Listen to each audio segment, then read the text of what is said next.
off-road, not too much off-road, maybe to your weekender, wherever, something with all-wheel drive is essential and 213mm of ground clearance. What about a Subaru Outback?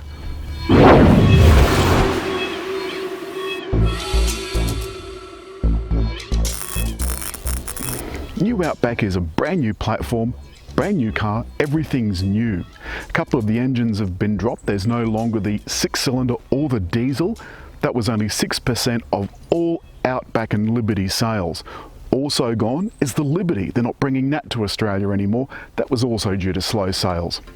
Outback comes in 3 models, Outback, Outback Sport and Outback Touring, for $39,990, $44,490 and $47,990 respectively.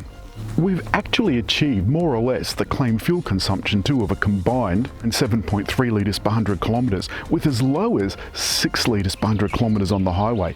Subaru also claims that there's 168 grams per kilometre of CO2, but they say real world conditions might vary, and that means that you might have a lead foot. Fuel tank is 63 litres, and all Outbacks come with the Lineartronic CVT. It's not an automatic transmission I'm particularly fond of, but it's your only choice. There's no manual or full automatic. There's a few other things that I want to point out as well. For a start, these really clever lights. They turn with the steering wheel, and that's a feature you can turn off in the menu inside. And on top of the windscreen are the stereo cameras. This is Generation 4 Eyesight. And Eyesight runs a whole lot of Subaru's safety features like the autonomous emergency braking and the smart cruise control. The side view is kind of slick. I particularly like the roof racks, which add a little bit of chunkiness to it. As I said, there's 213mm of ground clearance. The wheels and tyres, they're brand new.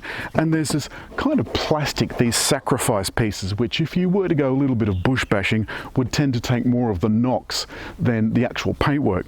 Also, it makes the car look a little bit slimmer. So despite the fact that this is a fairly chunky lassie, I think it looks pretty slim. Around the back you can see the shark fin aerial and a little bit of an overhang over the rear window with the upper stoplight. It's electric, of course, which gives access to a very spacious cargo area. The cargo cover can be retracted completely or can go to an upper position if you want to store something taller underneath. But I think most of you will just put it out of the way, and you can take it out if you want to. The seats go down 60-40, and there's 2 ISOFIX points there and 3 child restraint points. There's a release lever for the back seats either side, a tether point, and a neat bag holder, and there's one of those either side. There's another little area for bits and bobs and a power outlet. Like all Subarus, the doors open nice and wide, and with the seat set for me, there's plenty of space inside. There's a map pocket for people that still use maps, and the centre console in this top touring model has the seat heating controls for the rear outboard seats and 2 USB chargers. Inside is where I think this Subaru is particularly successful. I want to point out first of all that the old upper menu system that used to be up here is gone, and all of the features that were included in the upper menu system and the driver's multifunction display are now contained here in the central screen. When you've got your phone plugged in, you'll have CarPlay displaying here as well, but there's an upper section that you can scroll through for different information. I like to have it on my radio, like so, and you'll notice there's DAB radio as well as Apple CarPlay and Android Auto. Often used controls like air conditioning have permanent controls, and you press each of those to get a finer control such as vent positions and so forth. The syncing is located each side. There's a button here and a button there, and the sync controls are located within. There's a button for car controls, and here's where you'll find X mode. So the X mode button is gone from the center console. There's almost nothing on the center console but the camera button and the parking brake button and the gear shifter. So you can fettle your X mode controls in the main menu, along with other controls like driver assistance, speed assistance and so forth. Going back to the main menu, there's a settings button. There's also a car section in that, and they're different controls for things like Eyesight and so forth. You go into Eyesight and there's the various things that you can turn on and off. So now there's just a couple of physical buttons, the climate control temperature, and the hazard flasher. The driver's instruments, a little bit disappointing. There's no heads-up display, and the multi-function display really now only contains basic information. There's 2 memory positions for the driver's seat, and this Subaru is so clever that there's a little I-beam here that scans you when you get in. It knows you, and it sets the seats for you, for your particular face. So you could have the one key with 3 family members driving, and the Subaru will welcome each person individually, so long as they're in the driver's seat, and adjust the seat and mirrors to what they like. I think that's just amazing. Other controls on the steering wheel, which are backlit by the way, include SI drive, which varies between sport and intelligent. So for intelligent, think economy. That's what it's mainly aimed for. These buttons are used to control the memory functions on the center display, but now they're just relegated to scrolling through basic information. This model, of course, has the sunroof, small overhead console, and some natty bins, including a clever little bin for the passenger's phone. Also in the front, there are USB ports and a generous center console bin. The handbrake releases the second you put it into drive, and the system is now in sport mode, because sport mode is best. The other thing that you'll notice about the CVT is that unlike most manufacturers, this one allows the CVT to step up.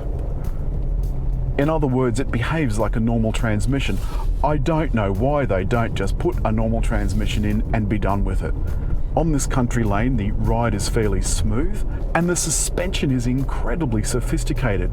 For a relatively inexpensive car, there's McPherson struts at the front and double wishbones at the back, and it gives you really good control on tight bends. The all-wheel drive system is symmetrical, which means the wheels on both sides of the car are doing the same thing. Power can be shunted from the front to the rear and vice versa, as the Subaru sees fit. The other clever thing is that there's traffic sign recognition done through the Eyesight cameras. If you go into a school zone, the camera realizes that you're in a school zone and will put both speed signs in your speed recognition area in the multifunction display. And the one that's the timed one will have a little clock next to it, so that you'll know that you don't have to actually do that speed zone unless you're in the speed zone time, which I think is very important. Steering, very light, even in sport mode. In fact, all of the controls are drive-by-wire, including the accelerator, which means it's all driven through a computer. And that's why this car has so much control over what you do.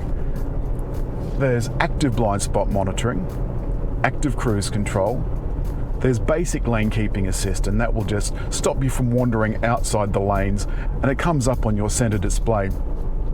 And it just has a couple of line markings, and when it's active, they're white. When it's not active, they're grey. Once you turn the active cruise control on though, the lane centering takes over.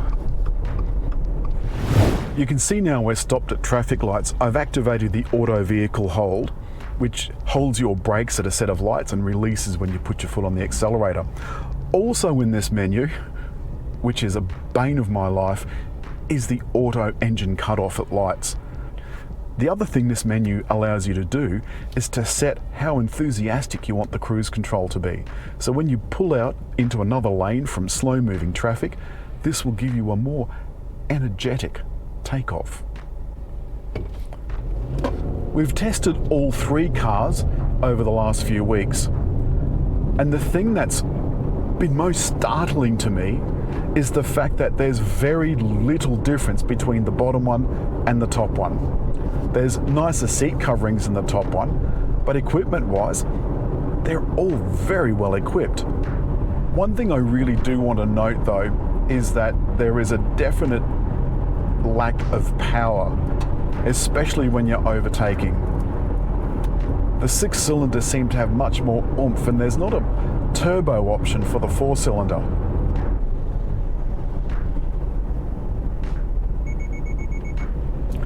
That was the Eyesight telling me I was coming up too fast on the car in front. The good thing about most Subarus now is they've got automatic braking both forward and in reverse. So yesterday I was trying to reverse into a space. It was a fairly tight space and I wanted to go close to the wall, but the Subaru simply wouldn't let me. It said no. And the other thing about that little monitor that welcomes you is that it also monitors where your eyes are. And if it thinks you're not keeping your eyes on the road, it gives you a really terse warning. The same thing goes for if it thinks your hands aren't on the wheel.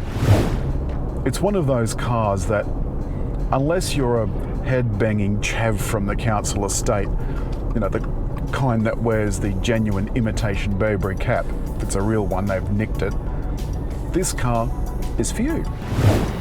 That's all for Subaru Outback. If you've liked the film, hit like, leave a comment, but above all, just there to subscribe.